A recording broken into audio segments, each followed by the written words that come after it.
علی رضی اللہ تعالیٰ عنہ نے فرمایا، جاہلی اپنی رائے کو کافی سمجھتا ہے، بدترین رائے وہ ہوتی ہے جو شریعت کے خلاف ہو۔ بدترین بیماری، حضرت علی رضی اللہ تعالیٰ عنہ نے فرمایا، حسد بیماریوں میں سب سے بدترین بیماری ہے۔ حسد نیکیوں کو اسی طرح تباہ کر دیتی ہے جس طرح آگ لکڑی کو جلا دیتی ہے۔ دوستی، حضرت علی نے فرمایا، برداشت کرنا دوستی کی زینت ہے۔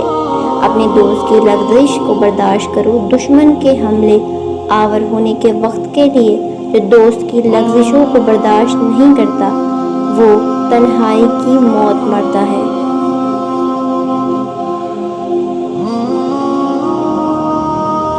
خدا کے نزدیک، حضرت علی رضی اللہ تعالیٰ عنہ نے فرمایا، جو شخص یہ جاننا چاہتا ہو کہ خدا کے نزدیک اس کی کیا قدر و منزلت ہے تو اسے یہ دیکھنا چاہیے کہ گناہ کا ارتکاب کرتے وقت اس کے نزدیک خدا کی کیا قدر و منزلت ہے۔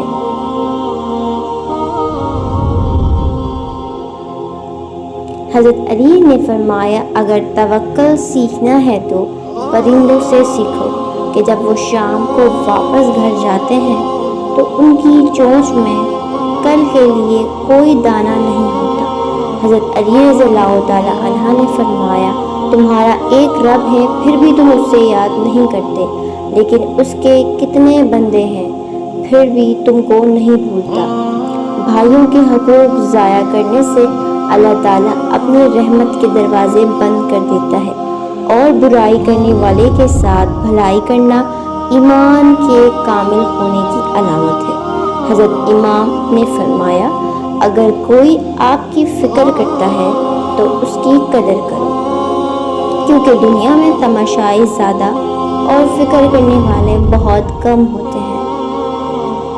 حضرت علی نے فرمایا، لوگوں کے عیب تلاش نہ کرو، ورنہ جو لوگوں کے عیبوں کو خریدنا چاہتا ہے اسے چاہیے کہ اس کی ابتدا خود اپنی ذات سے کرے۔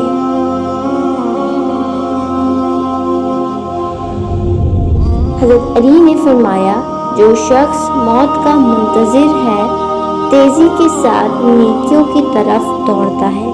حضرت علی نے فرمایا، کسی کی مدد کرتے وقت اس کے چہرے کی جانب مت دیکھو، ہو سکتا ہے اس کی شرمندہ آنکھیں تمہارے دل میں غرور کا بیج بو دے۔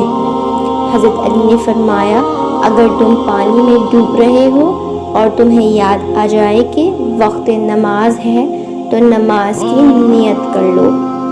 حضرت امام علی نے فرمایا، کسی انسان کو دکھ دینا اتنا آسان ہے جتنا سمندر میں پتھر پھینکنا، مگر یہ کوئی نہیں جانتا کہ وہ پتھر کتنی گہرائی میں گیا ہے۔ حضرت علی نے فرمایا، اگر کوئی تم کو صرف اپنی ضرورت کے وقت یاد کرتا ہے تو پریشان مت ہو، بلکہ فخر کرنا کہ اس کو اندھیروں میں روشنی کی ضرورت تھی اور وہ تم تھے۔ حضرت علی نے فرمایا، اسلام ایمان کا، ایمان یقین کا، علم عمل کا، سخی سائل کا، اور ایمان اخلاص کا محتاج ہوتا ہے۔ حضرت علی نے فرمایا، اگر کسی انسان کا یقین ہماری ولایت پر ہو تو یہ اس کی 1000 سال کی عبادت سے افضل ہے۔ حضرت امام علی نے فرمایا، موت کو ہمیشہ یاد رکھو مگر موت کی آرزو کبھی نہ کرنا۔ حضرت علی رضی اللہ تعالیٰ عنہ نے فرمایا، کم کھانے میں صحت، کم بولنے میں سمجھداری اور کم سونا ایک عبادت ہے۔ حضرت علی نے فرمایا، اگر تمہاری ہمت اتنی بلند ہے کہ لوگوں کی اصلاح کرنا چاہتے ہو تو پہلے اپنی نفس کی اصلاح کرو۔